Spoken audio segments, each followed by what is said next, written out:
Inter ఏ branch అయినా AI career కోసం వివిఐఎస్ MBS డిగ్రీలో జాయిన్ అవ్వండి. కాల్ 8125021119.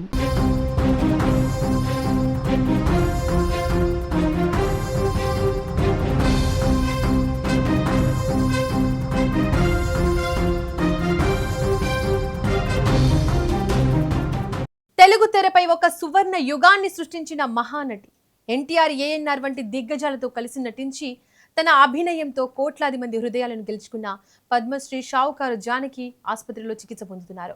వృద్ధాప్య సమస్యలతో ఆసుపత్రిలో చికిత్స పొందుతున్న ఆమె ఆరోగ్యం క్షీణించిందన్న వార్త తెలుగు, తమిళ సినీ పరిశ్రమను దిగ్భ్రాంతికి గురిచేసింది. 1931 డిసెంబర్ 12న జన్మించిన జానకి చిన్నతనం నుంచే నాటకాలు, సంగీతంపై మక్కువతో పెరిగారు. అప్పట్లో మహిళలు సినిమాల్లోకి రావడం చాలా పెద్ద సాహసంగా భావించే రోజుల్లో ఆమె కుటుంబ పరిస్థితులు మరియు నటనపై ఉన్న మక్కువతో చిత్ర పరిశ్రమలోకి అడుగుపెట్టారు.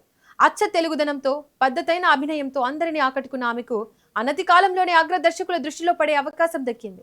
ఇక ఆమె జీవితాన్ని మలుపు తిప్పిన సినిమా 1950లో విడుదలైన షావుకారు. లెజెండరీ నటుడు నందమూరి తారక రామారావు కథానాయకుడిగా నటించిన తొలి చిత్రాల్లో ఇది ఒకటి. ఈ సినిమాలో జానకి అభినయం ప్రేక్షకులను కట్టిపడేసింది. ఈ చిత్రం బాక్సాఫీస్ వద్ద ఘన విజయం సాధించడంతో పాటు ఆమె పేరు ముందు షావుకారు అనే పదం శాశ్వతంగా అతుక్కుపోయింది. అప్పటి నుంచి ఆమెను అందరూ షావుకారు జానకి అని పిలవడం ప్రారంభించారు. 4 దశాబ్దాలకు పైగా సాగిన ఆమె కెరీర్లో ఏకంగా 400కు పైగా చిత్రాల్లో నటించి రికార్డు సృష్టించారు. కేవలం హీరోయిన్ పాత్రలే కాకుండా క్యారెక్టర్ ఆర్టిస్ట్గా, తల్లిగా, అత్తగా ఇలా ఏ పాత్ర ఇచ్చినా దానికి ప్రాణం పోశారు. డాక్టర్ చక్రవర్తి, రంగూన్ రౌడీ, బలిపీఠం వంటి ఎన్నో అద్భుతమైన చిత్రాల్లో ఆమె నటన ప్రేక్షకుల హృదయాల్లో నిలిచిపోయింది. తమిళంలోనూ శివాజీ గణేశన్, ఎంజీఆర్ వంటి దిగ్గజాలతో నటించి అక్కడ కూడా టాప్ హీరోయిన్ గా వెలిగారు.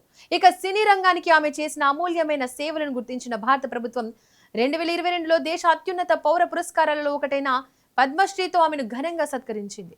వయసు మీద పడినప్పటికీ సినిమాలపై ఉన్న మమకారంతో అప్పుడప్పుడు కొన్ని కార్యక్రమాల్లో కనిపిస్తూ యువ నటీనటులకు స్ఫూర్తిగా నిలిచారు. ప్రస్తుతం 94 ఏళ్ల వయసులో శ్వాసకోశ, వృద్ధాప్య సంబంధిత సమస్యలతో బాధపడుతున్న ఆమె వారం రోజుల క్రితం చెన్నైలోని కావేరీ ఆసుపత్రిలో చేరారు. బుధవారం రాత్రి నుంచి ఆమె ఆరోగ్యం మరింత ఆందోళనకరంగా మారినట్లు తమిళ మీడియాలో వార్తలు వస్తున్నాయి. ఈ వార్త తెలిసిన వెంటనే సినీ ప్రముఖులు, అభిమానులు ఆమె త్వరగా కోలుకోవాలని కోరుకుంటూ ప్రార్థిస్తున్నారు. ఒక శకానికి ప్రతిరూపమైన షావుకారు జానకి సంపూర్ణ ఆరోగ్యంతో తిరిగి రావాలని కోరుకుందాం.